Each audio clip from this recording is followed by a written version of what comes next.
All right, I don't know what time it is on your clock, but I know what I'm getting ready for. It is time for the Professional CISO Podcast with David Malicoat.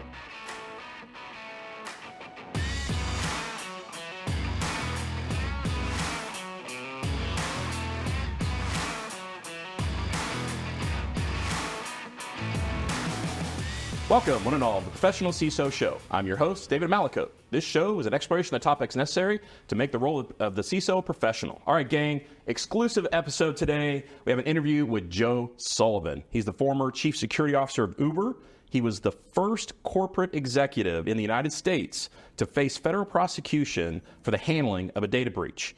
Now, there's more to that story than that, and I'm sure you heard a lot about that. In the end, Joe, one, I want to thank you for being here. I know you came from Europe, maybe a little jet lag, we're good, but we got coffee, we'll get you through. Also like to acknowledge today that we have a live studio audience. Appreciate everybody coming out. Also like to thank our sponsors. So our show sponsors, Seraphic Security and Cyberproof, and then our audience sponsor is Hive Pro.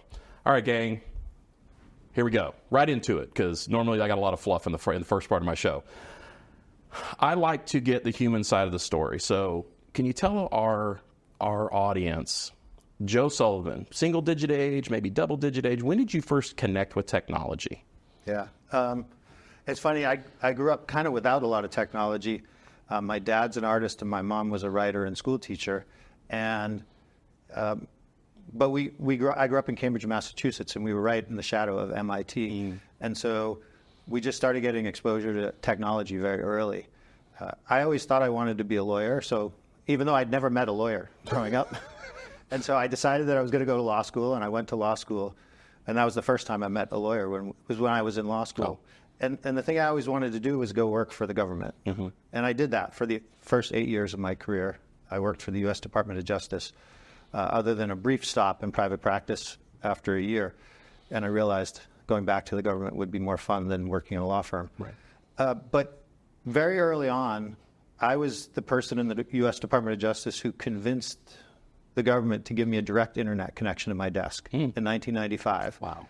And it was literally like I had to sign all these things that I wasn't going to connect my government computer to the internet and all this stuff, but I was able to get a computer that was connected to the internet, and I was able to do all this research. And then all the other lawyers in my office were like, "Could you research this for me? Could you tell me?" And then I became kind of like the computer help desk for everybody as well. And so then, when did it transform into the cybersecurity side of things?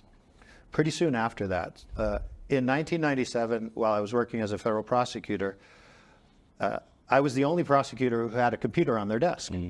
And so someone who was one of the leaders in the office came and said, every U.S. attorney's office in the country is supposed to have someone who's the computer and telecommunication crime coordinator. So in 1990s, that was what they called cybercrime, computer and telecommunication crime. And so they said, would you be the coordinator for our district? And I said, absolutely, I would love to do that.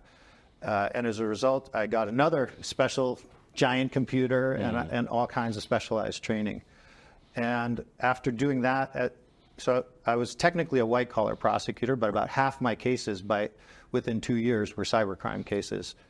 And as a result, I saw that in Silicon Valley, they were looking to hire someone to become a full-time cybercrime prosecutor. And so I said, hey, I'm more qualified. Right. And so at the end of 1999, I became the first federal prosecutor in the U.S.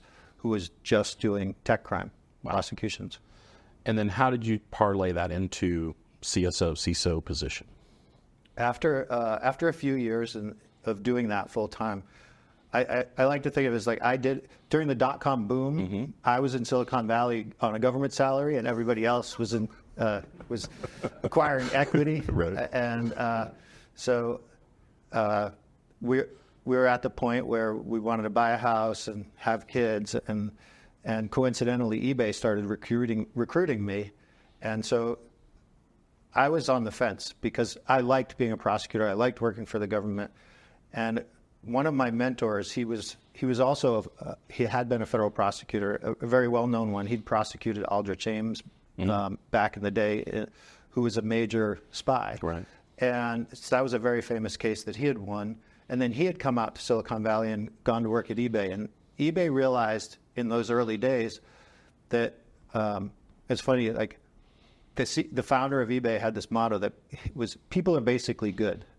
was one of the mantras that all the employees lived by. Because if you think about it, the business model of eBay in the early days was list something for sale on the internet, someone else says they want it, they would mail you money in hopes that you would ship them the goods. Like the idea of that, like, can you imagine now going online and being like, oh, I want that. Here, let me put cash in an envelope and mail it. Wow. Like the first employee that Pierre, the founder of eBay, hired, his first employee was a guy who just opened the envelopes of the cash coming in where people were paying their fees. And so his mantra, people are basically good, was true, except that there's a certain percentage. Right. Like we built it, so I went to eBay to help build out what we called trust and safety. And our mantra was people are basically good, except for the ones who aren't. And what Rob Chestnut, my mentor, had said to me is, he said, if you come to eBay, it'll be very different from being a prosecutor. But we need people with a prosecutor and a government perspective inside these companies. And he said, think about it like this. As a prosecutor, do you get to prevent crime? You try and prevent it through deterrence, right? You know, setting an example. If you get caught doing this, you'll go to jail. And so I was dealing with crime after it happened, trying to bring consequences. And he said, if you come inside these tech companies, you can help change the policies, the way we operate, that will reduce risk for people.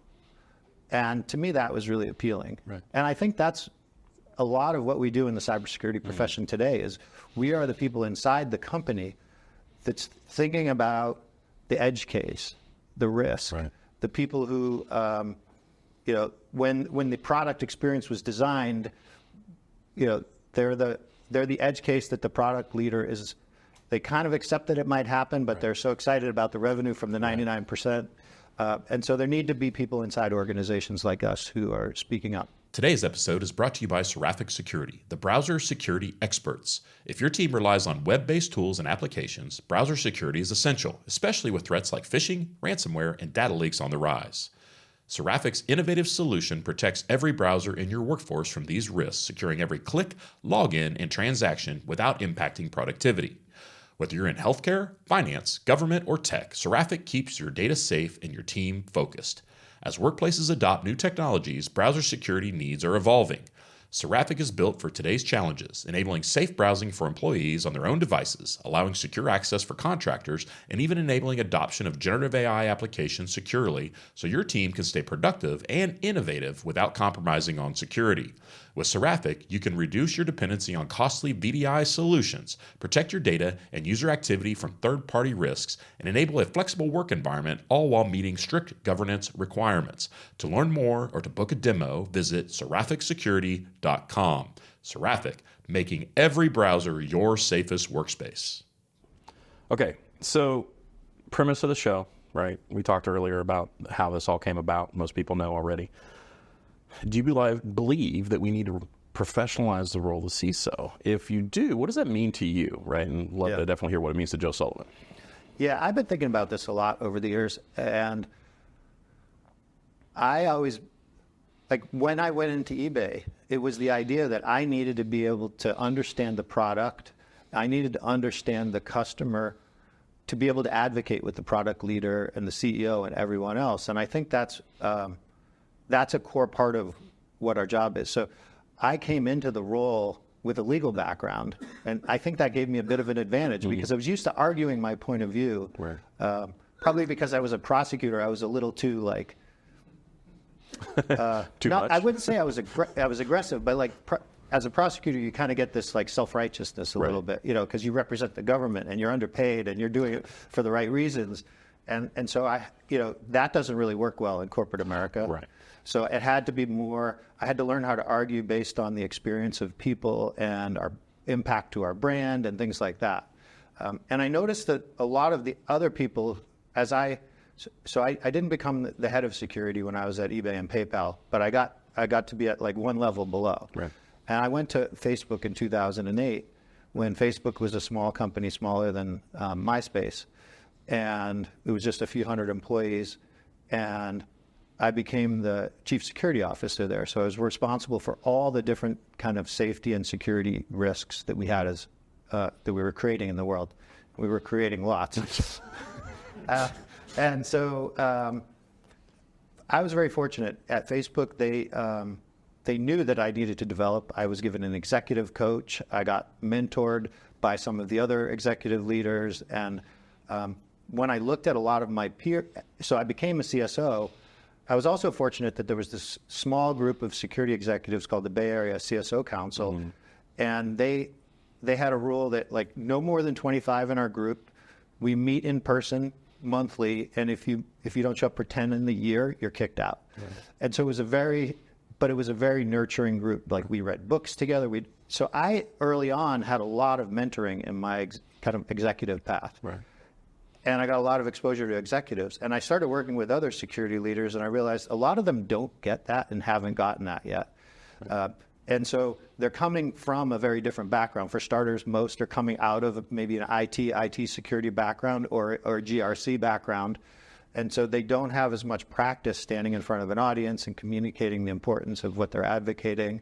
They don't have as much experience with an executive coach. Right. And I learned so much from my executive coach. I tell people this one story. When I first met with my executive coach, she said, I'm going to do a survey of the other executives of the company about you. And I said, they don't know me. It's like, I don't talk to them. Right. They seem very busy. You know, they're the big executives at the company. They're making all these important decisions. A, they're too busy to talk, so I don't bother them. And B, I've also got the security team that I have to spend all my time making sure that they're doing it well and understand the nuances and are thoughtful, so that we're not the department of no. We have to get in, you know. So I was like, I got to spend all my time with my team, right. And they're too busy anyway. And she said, no, you're not an executive. Right. An executive spends 50% of their time with the other executives. Mm-hmm. They're your team. You're working on a team with the other executives to run the company. I was like, what? Lightning strike right there. But at first I was like, how do I even do that? Right. But what am I going to go talk to the CFO about? What am I going to talk to the head of product or the head of customer support? And my coach, she said, well, don't bring them your problems. Figure out what their problems are. And that changed everything for me. I started going to those meetings and just asking, hey, what are you worried about? What do you care about? Because I didn't really have anything to ask of them in the beginning because I didn't really know what they did. Right. And it turned out over time, being someone who went to the other leaders and asked them, what are they worried about? What keeps them up at night? Really helped me to start to understand them and how hard their job was. And it also made me realize that we in security, we have a really good vantage on what's going on inside our organization. Yes. Most people, like most executives in a company, think in a single lane. Right. Even a lot of the CIOs or CTOs don't have as broad a remit as we do. Right. Like we need to know where every single piece of data, every single risk in the whole company is. And so we know about the IT systems. We know about the product environment. We know about outsourced customer support. We know where everything is. We know. And so when another executive says, oh, I'm having trouble with ABC, I would often be like, oh, well, there's already a team that's been thinking about A over here. Right. There's a different team over here that gave up on B. And like, if we got all together, we could probably figure that out. So we have an opportunity to be the great connector. Exactly. And fascinating. And yet none of us wakes up in the morning and thinks, I'm going to go to work and be a connector today. Right. But we actually should. Agreed. Excellent. Okay. Going to move on a little bit. Want to make sure we hit some of these excellent topics that we have set up. Cybersecurity programs are innately complex, and usually complexity means they're going to be expensive, right? How can we, maybe some takeaways for the viewers, how do we achieve effective security, but also maintain our cost consciousness? Well, I think we're doing a really bad job of it, to be honest. It's one of our failings as a profession. When I oversaw fraud teams and cybersecurity teams, my conversations with my CFO are completely different. And this has just stuck with me forever. When I go in front of anybody asking for money for a cybersecurity program, they have a very difficult time understanding, if I give you this much money, what do I get in return? Right. Whereas when I was overseeing fraud teams, I'll give you an example. I was at Uber, and I'd taken over about 6 months in we centralized all of the anti-fraud efforts underneath me. And I went into the CFO and I said, look, we've been spending this much money and we've saved this much in chargebacks. I believe if you give me this much more money, I will double the amount of chargebacks that we reduce. And he looked at me and he's like, wait a minute, I like that math. Right. I give you $100,000, you give me $500,000? Deal. Could I give you twice as much money? Yeah, I'd never had a CFO say, can I double your budget as long as you double the output? And I was like, oh, wait, slow down. I'm not ready to not ready to commit to that I'm yet. not ready to commit to that, but let me prove it. And it turned out with fraud teams over and over, I could do that. And you can get to a point on fraud management, and this is what the credit card companies do, is they don't try and make all the fraud go away. They cover it, but they have a line and they tighten their controls at the right time to keep the fraud at the right place. Right. In cybersecurity, we have not figured out how to create that dial or to communicate like that. The best way I found has been not to try and quantify risk into like, oh, this is a low frequency but high significance one. Right. Like that resonates with us, but it doesn't really resonate in terms of, okay, so how much money should we spend? Because if it's a 1 in a 5,000 chance, they're going to be like, let's roll the dice. Yeah, roll the dice, for sure. And so what I found, so I had built out this approach at Facebook and Uber, which was like, we called it, I don't remember exactly, we called it a few different things over the years, but it was kind of like a maturity model. And I was really happy. I actually saw John Simone, when he was at Dell, do a presentation about how he quantified risk and how he did it with Michael Dell, and it was almost exactly the same way. And except he was much more polished than I was. But the simple version of it is to explain, here's what world class looks like, and here's where we are. Executives like CEOs really understand that. You're saying that like everybody else is driving with seatbelts and airbags and all these things, and we're putting cars on the road that don't have that? Okay, that's really simple. And so I would try and take every corner of security and do that. So like you could take securing our endpoints. Okay, it's really simple. Like, do we want to allow people to bring their own or not? That's a decision. Some companies allow it, some don't. Are we going to put an EDR solution on it? Right. Or are we going to put are we going to leave that old 10-year-old antivirus on it? Companies make a decision, one or the other. Are we going to use like a Jamfer and Intune? Are we going to use a browser isolation product? Like these are all simple, and you can say like, here's what the NSA does. Here's what Google does. Here's what some really big companies, ExxonMobil does. These are companies that care about security, and they're over here. And sometimes CEOs will say, I don't want to build a Volvo. Right. I'm okay building a minivan. Right. And you say, okay, well, here's minivan level of security, and here's Volvo. Right. But you've got those analogies, I think, work much better than just saying, if you give me $1 million, I'll reduce our risk by 0.2 on a quantification scale. Is that part of our evolution as professionals, as we get better at what we do, becoming that professional with the other C-suite? Is that part of the journey, do you think? I do. But I also think that because we're not doing a good job of it right now, we're about to get more and more of those things imposed on us from the outside. Like if you look at what's happened, if you look at GDPR, which happened over a decade ago, essentially evolved in Europe, coming from a bunch of national laws, becoming a broader consensus, it was very strict around privacy. But for me personally, GDPR was one of the best things that ever happened to me as a security leader, because every company I worked at was a global company, and we had to do business in Europe, and that meant we would get a massive fine if we didn't do some really objectively clear things. Right. We needed to know where every single piece of data was. We needed to know whose data it came from, and we needed to know who had access to it. Like every security leader would love that mandate. It's what we spend all our time trying to do. And so they put it in a law and said, if you don't do it, you could get fined, I don't know, some percentage of your global revenue.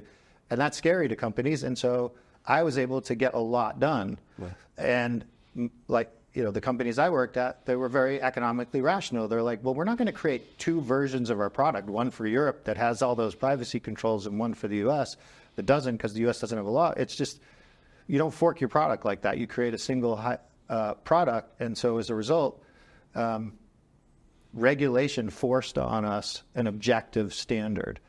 And I think we're trending towards that in the United States. And in fact, I would rather see regulation through very clear objective mandates than the world we live in right now, which is, I call it regulation by enforcement, right? Which is kind of, we're not really sure when the government's going to get mad at us and come in and say you crossed the line, because the lines are murky. And you're the poster person for that, quite honestly. Yeah. I mean, just an observation. All right, so I want to hinge off that a little bit, and so there's a distinct and nuanced difference between somebody that's deep inside, like there's people in this audience that are not following our conversation. Most are. She knows who she is. Anyway, but when you were sitting in that courtroom, what did that distance look like to you from that? With your personal freedom on the line. Yeah, that was like, I felt like so to back up and give everybody some context, right? In 2017, I got fired from Uber, and the company labeled what had happened in 2016 that we had viewed as a security incident, they viewed as a cover-up. Right. And 3 years later, in 2020, I got indicted and went to trial in 2022. Right. And I never felt like I'd done anything wrong, and so there was no way I was going to plead guilty to something. Right. And I still have an appeal pending. Yes. On two very specific, important legal issues that I think matter for more than just me. And so I went to trial, and it felt like in the months getting ready for the trial, and the trial itself, which lasted about a month, that we were trying to explain cybersecurity to people who had no background in it. My dad texted me in the middle of the trial and said, I remember this text from my dad. My dad's in his 80s. And I remember when I got fired from Uber in 2017, my dad texted me and said, they don't understand bug bounties. This is my dad in his late 70s. They don't understand bug bounties. And in 2022, during the trial, he texted me and said, that's not a jury of your peers. Mm. And what his point was that, like, my lawyers were trying to explain the intricacies of cybersecurity and the challenges of doing it inside of an enterprise when you're doing things like, combating nation states and trying to do bug bounty programs and build a brand and all the things that we're trying to do. Like, if you try and explain a bug bounty program to a random person on the street, it just sounds like extortion right out of the gate. Absolutely. And that's what it felt like. And that's what it's continued to feel like. Mm. And I think that's a failure of all of us as a profession. Okay. It's because we've stayed too introverted. Mm. We love to get together as security people and talk about all our problems together, but we wear all the weight of it. Yes, we do. Yeah, I did just last night land here in Dallas, flying in from Copenhagen. I was in Copenhagen this week, and I was at I went because Deloitte was having a big conference there on artificial intelligence and sustainability, and so I was speaking about digital transformation and AI. But while I was in town, I'd reached out to a couple of friends, and I got together one night in a bar with about 30 local security people just to hang out. And one guy came up to me, and he said, I quit my job as a CISO 3 months ago. I've never felt so light in my life. And this is a European CISO who's not facing, the situations that Tim Brown and I've had to go through. we just put so much weight on our shoulders in this profession, especially the person who takes the top role. And we haven't tried to shift it over to the other executives. As like my exec coach back in the day, when she said, you're an executive team that owns the responsibility for managing this company together, she meant that we were supposed to share all of that burden with them. Right. And I don't think we've done a good enough job of that yet. Because a lot of us are just happy to get in that role for the first time, and then we don't want to make waves. We don't want to come across as incompetent or crying wolf. And so we have a tendency to just kind of get there and then try to do the best we can as the water just keeps heating around us. Right. Boiled frog. Do we have an opportunity here? There's a lot of talk lately on a professional association for CISOs. Is this something that makes sense? Is this something that's realistic? Because, you talk to 5 CISOs, you get 6 different answers. Yep. What do you think about that? Yeah, I think Val, who's based here in Dallas, has been doing a lot on that. And it's a good thing that we have Val, because it's a really uphill effort. And we need people like him who are willing to push rocks up hills. And I do think we need it. We need it. And it's funny, I've been a little bit of a bystander, but a little bit a supporter of Val and what he's doing. And I'm cheering for that effort as much as I can, because I think, well, number one, we don't have an agreed standard on what's expected of what's in the role. And sure, there are different types of security executives for different types of companies. But you know what? There are different types of doctors for all the different types of medical things we need to do too. True enough. And so we don't say if you're working on my jaw, you have to be able to work on my heart. That's fine. We can have different specialties. People who work in financial services have to understand a whole regulatory set of issues that I've never had to. Right. And if you have a European organization, you have to understand things that are completely different as well.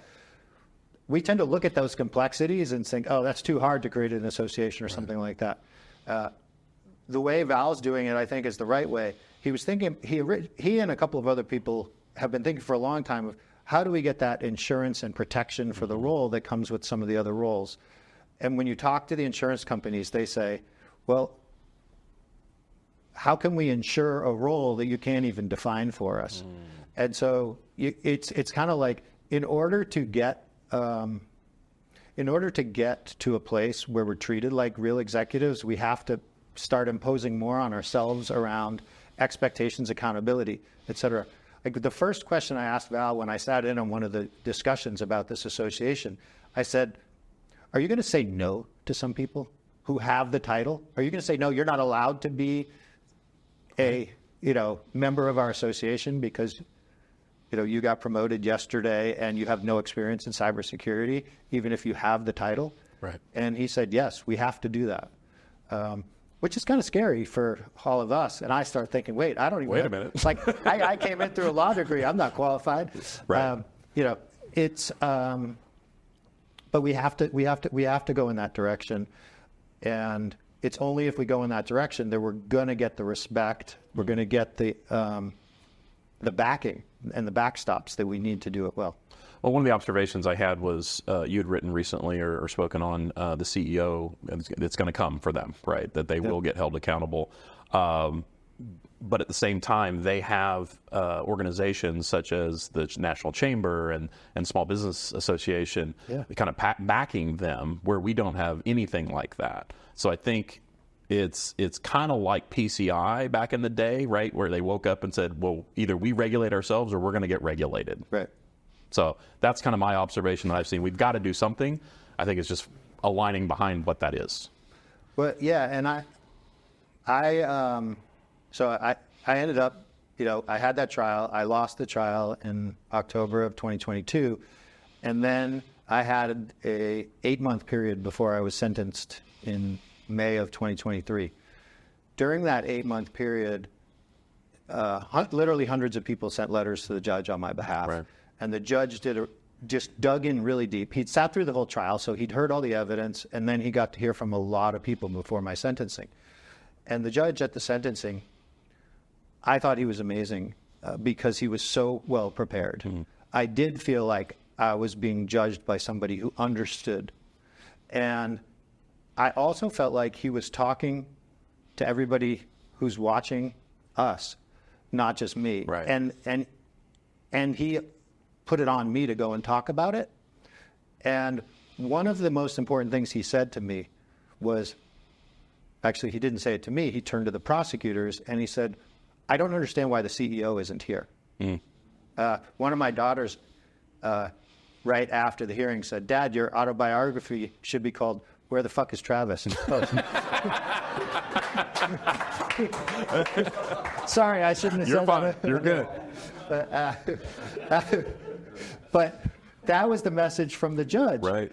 And so when I talked about it afterwards to people, every security leader would say to me, and I remember it was the CISO from Southern Company, he said to me, Joe, my CEO needs to see what your judge said.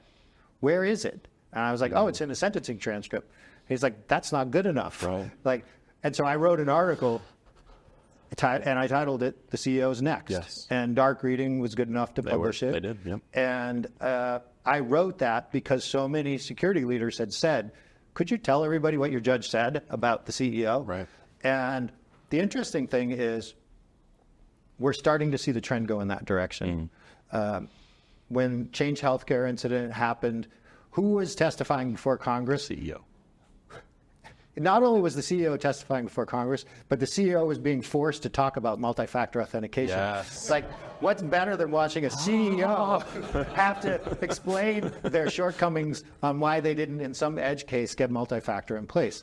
Can you imagine what that brief looked like beforehand from the CISO? Yeah.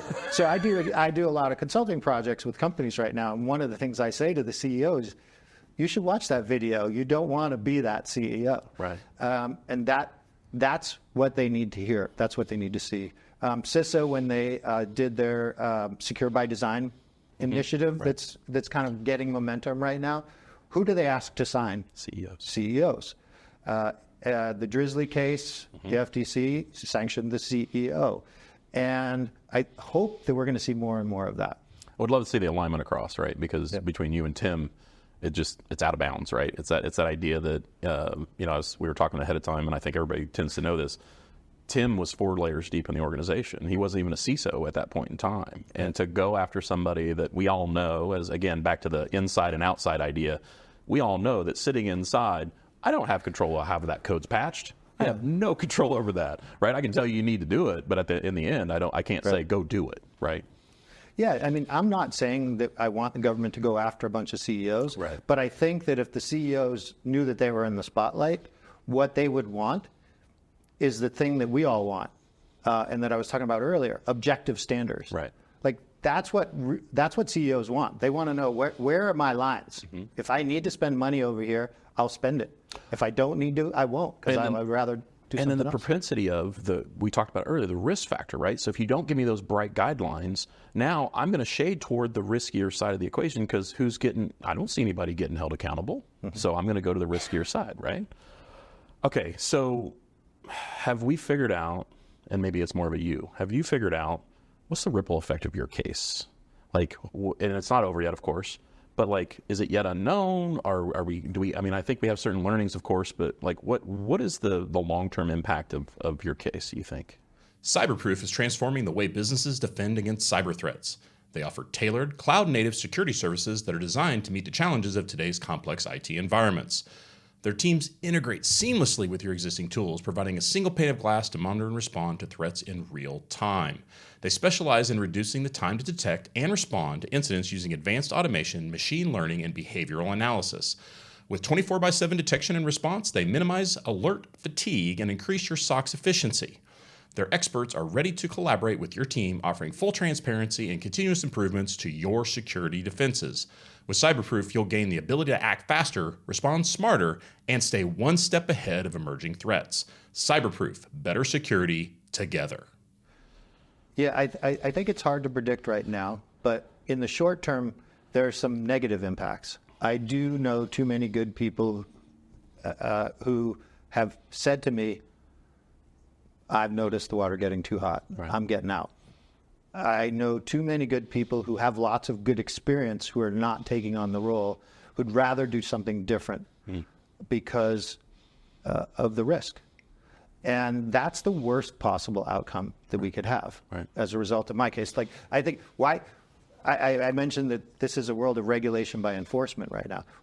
I think the executive branch is doing regulation by enforcement because they want corporate America to step up.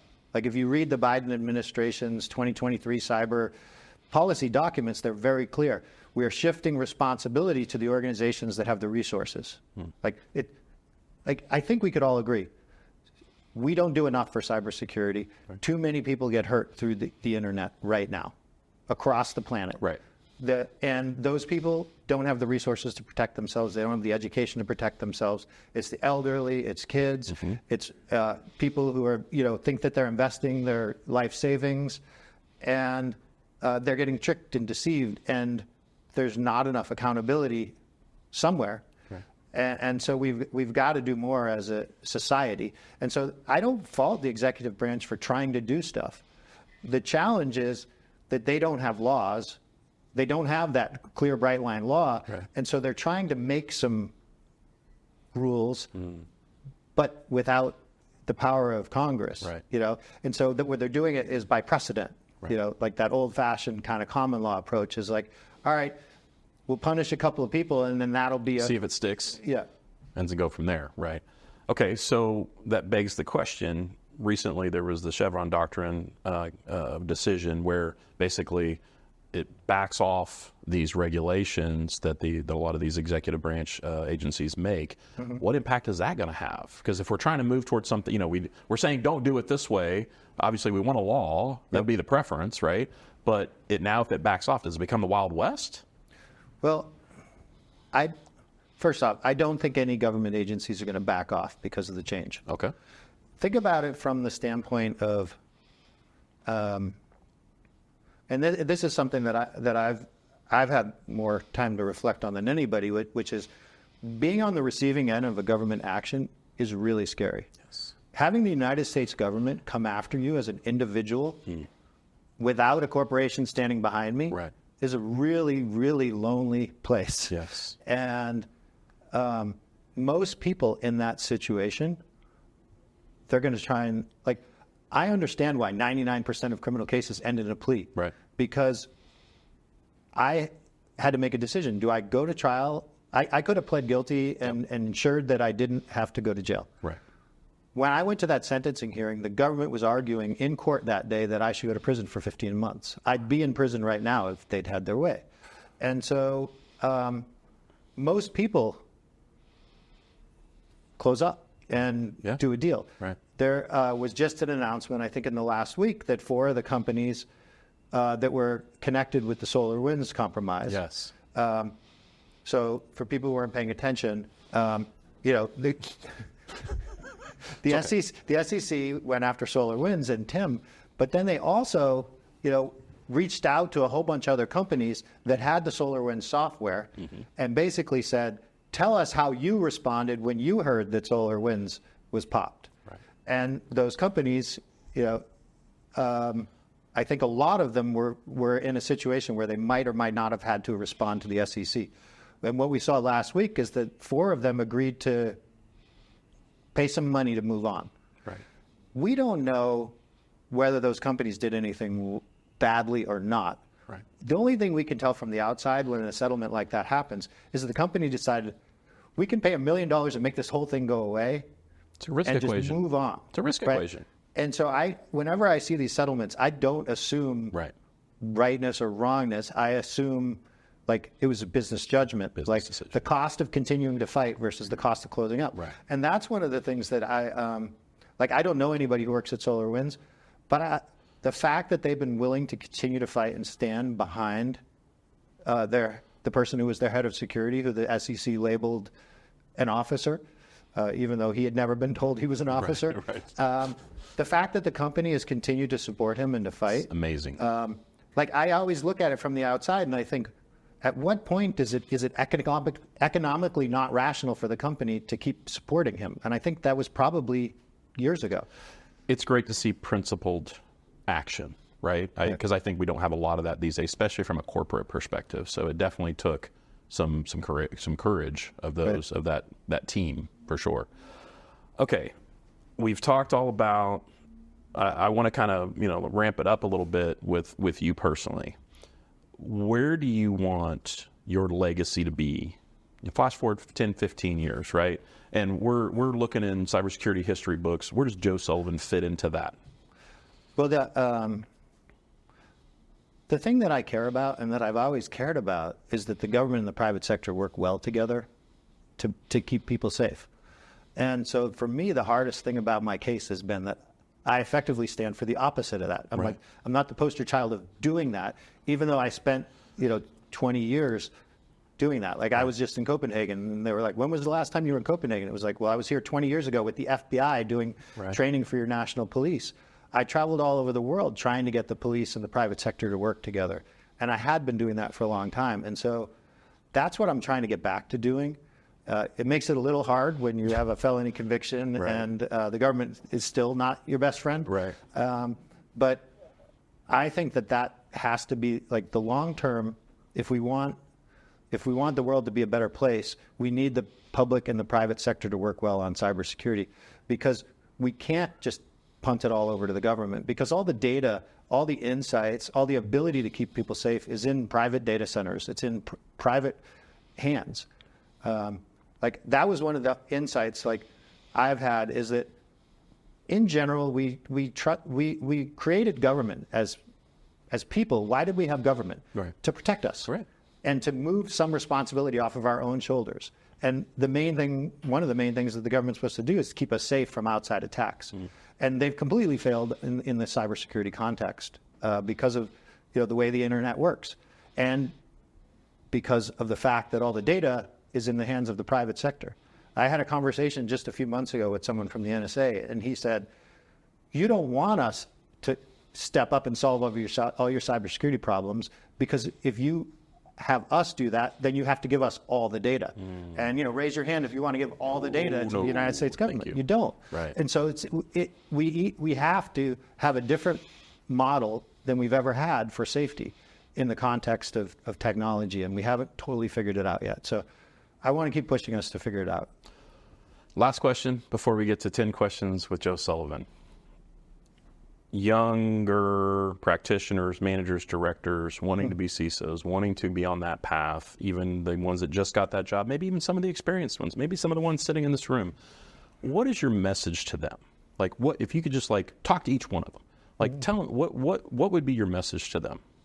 My message would be, blow up the glass ceiling that we have in this profession.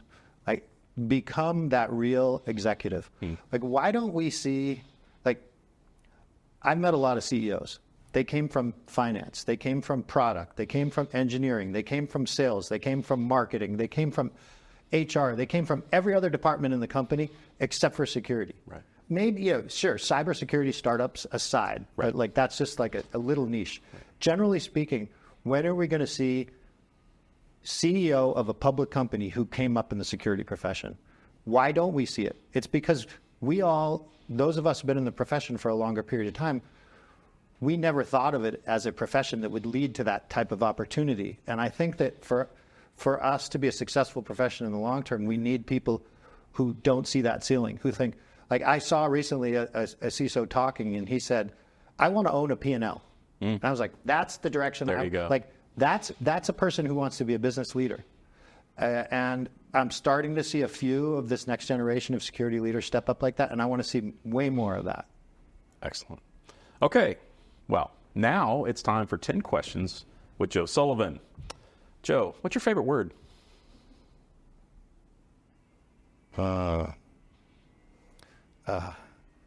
My least favorite word is patience. That was the second question, so that's good. When you travel internationally, you have to be very patient. Yes, you do. I say you got to put my patient pants on. Yeah. I don't have So, those. least favorite word is patience. Favorite word is? Trust. Trust. What area of your work do you find most interesting? I like writing. I don't get enough time to do it, but I enjoy like going out and having conversations like this and then processing and thinking, like I always afterwards, when I start writing it down, I have the insights that I didn't have in the moment. Right. And so it's, for me, it's like an exercise that helps me to think. What area of your work is most challenging for you? Standing up in front of people and talking about a failure. Oh, right. You know, and being judged. Right. You know, when you introduced me as the former CSO of Uber.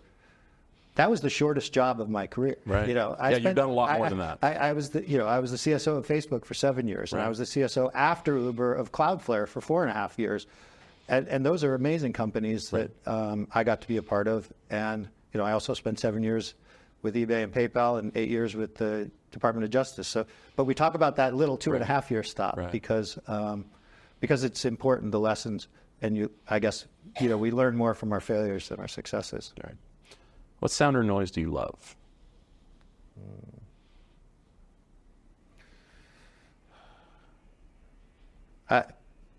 My Spotify is a really weird mix of rap and country. I don't know what else. Love it. That's great. What sound or noise do you hate? Sometimes I hate rap and sometimes I hate country. That's great news. What's your favorite curse word? I already said it. Okay. Done. What profession other than your own would you like to attempt? I wish I could have been the person who had the P&L. I think that's about accountability too. Right. You know, like one of the things we forget as security leaders is that every other executive at the company is as stressed out about their job as we are. If you're the head of sales and you don't deliver sales, you're not running sales for very long. Right. And the same goes for every other position. Right. It's about delivering and accountability. And to go back to our conversation about like metrics and risk quantification, because we don't do a good job of risk quantification, we don't actually hold ourselves accountable enough. And I think I like accountability. What profession would you not like to do? I did it. Practice law. Okay. Final question. If heaven exists, what would you like to hear your God say when you arrive at the pearly gates? Well, I think of myself as an introvert, but I really enjoy time around people when we have things in common. And so I hope that heaven is a social place, but it also has some time for me to go by myself. Right. To write. Yeah.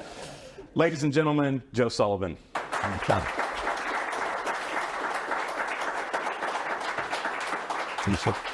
Thank you. All right, gang. I'm not going to do a wrap up. I'm going to let that sit right where it's at. In the end, colleagues and friends, I renew the call. It's time to professionalize the role of the CISO. In the meantime, I wish you health, happiness, and success in your journey in becoming the professional CISO. Let's do this. We're professionalizing the CISO role, so please subscribe to the Professional CISO podcast.